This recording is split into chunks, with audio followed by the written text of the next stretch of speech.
2 ഡിസംബറിന് ഞാൻ ട്രേഡ് ചെയ്യാൻ പോകുന്ന ഇമ്പോർട്ടൻറ്റ് ലിക്വിഡിറ്റി ഏരിയാസ് ഏതൊക്കെ നമുക്ക് നോക്കാം. ബാങ്ക് നിഫ്റ്റിയിൽ 52,248ഉം 52,170 മുകളിലേക്ക് പോകുകയാണെങ്കിൽ ഫസ്റ്റ് അറ്റംപ്റ്റിൽ ഞാൻ ഡൗൺ സൈഡിലേക്കായിരിക്കും ട്രേഡ് പ്ലാൻ ചെയ്യുക.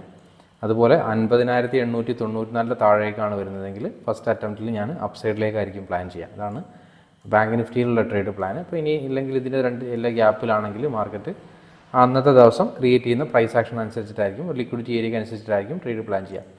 നിഫ്റ്റിയിൽ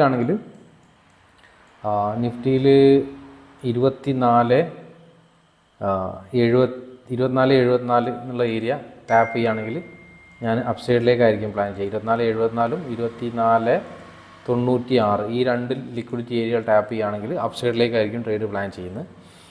ഇനി 24,345 ഈ ഏരിയയാണ് ടാപ്പ് ചെയ്യുന്നതെങ്കിൽ ഞാൻ ഡൗൺ സൈഡിലേക്കായിരിക്കും നിഫ്റ്റിയിൽ പ്ലാൻ ചെയ്യുക. അതാണ് 2 ഡിസംബറിനുള്ള ട്രേഡ് ലിക്വിഡിറ്റി ഏരിയാസ്. ഓക്കെ, ഇനി ഇതിൻ്റെ ഗ്യാപ്പിലാണ് മാർക്കറ്റ് വരുന്നതെങ്കിൽ 2 ഡിസംബറിന് ക്രിയേറ്റ് ചെയ്യുന്ന ഹയർ ടൈം ഫ്രെയിം ലിക്വിഡിറ്റിക്ക് അനുസരിച്ചിട്ടായിരിക്കും ട്രേഡ് പ്ലാൻ ചെയ്യുക. Thank you, by.